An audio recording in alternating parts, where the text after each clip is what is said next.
This is Orlando Sentinel Now. Hello and welcome. It's Thursday, February 3rd, and this is Orlando Sentinel Now. Today, we discuss the latest on the Omicron virus, plus Florida troops over in the Ukraine. I'm your host, Joe Mario Pedersen, and joining me today, I have Orange County government reporter Ryan Gillespie and politics editor Steve Lemongello. Thank you both so much for being here today. Let's go ahead and get right into it. Ryan, coming to you here first for one of your latest. Omicron is waning in Orange County, but 1 in 4 tests still is coming in positive. Now, this latest briefing from Orange County was the first since early January. We'll get more into that later. But first, Ryan, what did we hear about the latest news on the virus here in Orange County?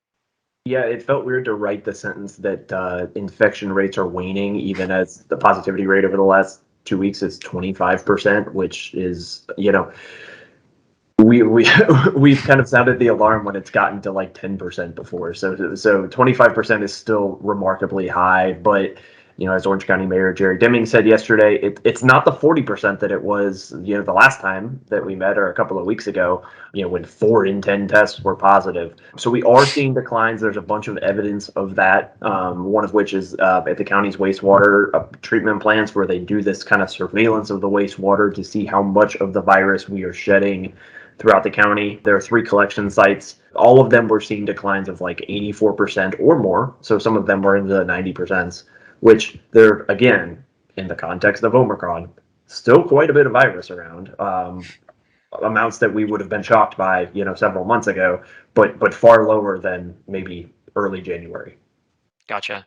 And you're right that those numbers are still alarmingly high, significantly better than what we've seen, but still a reason to be concerned there. Ryan, I do want to talk about the meeting itself. It was the first virus briefing that we've had since January 12th, and in part that was due to Orange County Mayor Jerry Deming's testing positive for the virus. How did he sound? Did he talk about his treatment at all? Yeah, he was fine. The mayor actually said that even as he was testing positive, or when he tested positive in January, that he was basically fine. He didn't really have any symptoms. And that's actually basically the same thing that Orlando Mayor Buddy Dyer said, who tested positive a few days later. Neither of them really had severe symptoms, but the mayor yesterday joked that he went on a 20-mile bike ride by himself while he was positive for the virus. So he pretty clearly wasn't having the symptoms that we've seen other people have. But as he noted, he's fully vaccinated, so he had both doses of the 2-shot series, and he had a booster shot, and actually also received the monoclonal antibody therapy that has been much talked about prior to testing positive. He kind of made the point of, I don't know which of those things deserves the most credit for him not having symptoms, or all of them deserve credit. But the long and short of it is he really wasn't all that sick from it. Something else I want to address here, Ryan, is of course Orange County Mayor Jerry Demings is of the familiar faces at these briefings, probably the most notable, most familiar. But someone else who's probably just as significant at these meetings we've grown very used to seeing is Dr. Raul Pino with the Florida Department of Health. However, he was absent at that briefing as he's been on paid administrative leave. Was that discussed at all? Only loosely. So Dr. Pino remains on paid leave, as you mentioned. That's from an investigation from the State Department of Health. Dr. Pino is the state health officer, but he oversees the local Florida Department of Health. So it's this basically satellite agency of the Florida Department of Health based in Orange County. He had sent an email to his staff in the beginning of January, basically just making note and expressing concern for the employees' low vaccination rates, given that they work in public health. He was kind of sounding that alarm. The state then launched an investigation and put him on leave, wondering if he had violated laws of some kind. It's kind of been nebulous as to what specifically they're investigating and what kind of progress has been made. But he was not there. The mayor actually, in his own words, said you can only fill in the blanks to why there's no representative of the agency here at all. There was no health department official, which in 170 odd briefings, it's happened before, but you could probably count the instances on one hand. But he did say that the county, that Demings' staff has a good working relationship still with the local Department of Health. They're able to get some of the same information and things like that they usually get.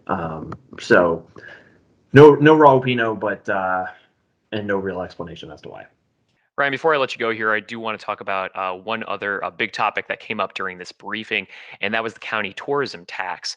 I believe Comptroller Phil Diamond was quoted in saying that December was a month to remember, or was a December to remember as far as that tourism tax goes. Can you tell us more about that? That was a key indicator of kind of the economic health of Orange County. When the virus hit 2 years ago, we were in the midst of record high tourism numbers here, which thus record high tourism tax collections, because you pay basically a 6% tax on every room night that you stay here in the county. It goes to things like building the Dr. Phillips Center, expanding Orange County Convention Center, things like that. So December of this past year was the third highest month in the history of the tax. They collected $28.2 million. It was the best December ever, the third highest month in history, and really kind of a real positive. And of course, all of that happens before the Omicron variant likely is going to take an axe to that in January, but we just don't have those numbers yet. Gotcha. If you all are trying to get caught up on what's going on in Orange County, be sure to take a look at Ryan and Steve Hudak's work available right now at orlandosentinel.com. Ryan, thank you so much. All right, we want to move on now and talk about rising tensions going on in Eastern Europe. Steve, coming to you for this one, and one of your latest headlines being Florida National Guard remains in Ukraine as troops are sent to nearby countries. Now, in this report, you point out that Florida National Guard troops have actually already been here. Let's talk about that. How long have these troops been here? Yeah, these troops, or at least their unit, they've been rotated out back and forth. They haven't been sitting there, but they've been there since 2015 when former President Obama sent them over. They've essentially been training Ukrainian forces over there, about 150 members, usually on the ground there. And the news yesterday that President Biden was sending thousands of troops to neighboring countries. I think 1,700 troops, 82nd Airborne is heading to Poland. Another airborne corps is going to Germany.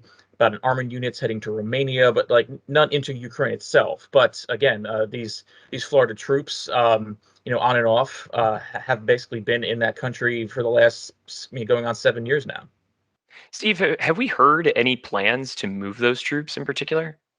Well, according to the Pentagon spokesperson, they say that no, there's no plan to change what the Florida National Guard is doing on the ground. No plans to add any additional troops to Ukraine. So essentially, when it comes to forces on the ground in Ukraine, you've got the Florida National Guard and no other U.S. troops. I see.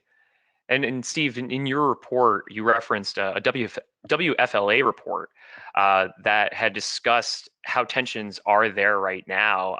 Based on that report and based on what you're hearing, Steve, what's the level of danger that's going on in that area for these troops? Well, yeah, the Biden administration has been using the word imminent to describe the dangers of a Russian invasion into the Ukraine.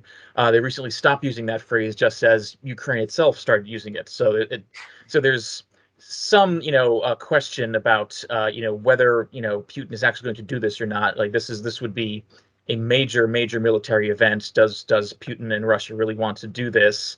There could be a lot of sanctions, could cause a lot of essentially a sort of a hot war there, right in the middle of in the Eastern Europe.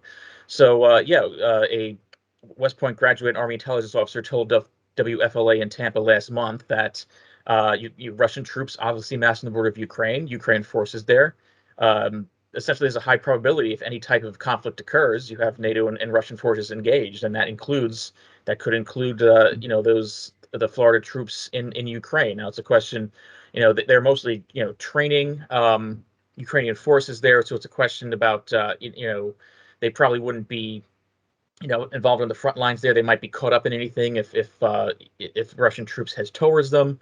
The question is where they will be deployed would be one thing or another. But by the time that things come to that point, I mean things will have gotten very hot very quickly. So the Florida National Guard troops might be the least of the problems there in a major Ukrainian war against with Russia.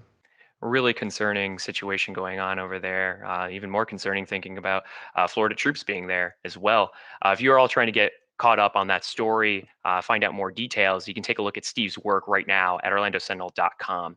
Steve, thank you so much. All right, before we all leave you today, we do want to talk about Thursday's weather presented by Premier Sotheby's International Realty. Heat is returning to Central Florida in a big way Thursday as temperature peaks hit their highest level in over a week. Thursday is forecast to be mostly breezy, but temperature highs are expected to peak at 80 degrees, nearly 10 degrees over Orlando's temperature high average for the month of February. The day should chill out as Thursday transitions into the evening with the low forecast for 59. Friday is expected to tick up the heat a bit with a high of 82.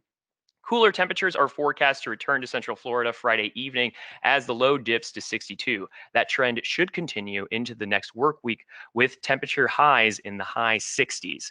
So something to look forward to there if you prefer that sweater weather. And if you're all trying to get caught up on more details about the weather or any of the stories that we talked about here today, or even more events happening in and around Central Florida, be sure to take a look at orlandosentinel.com for more.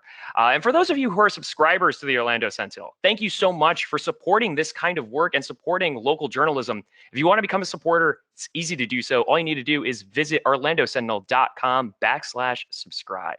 But as for OSN, that'll do it for today.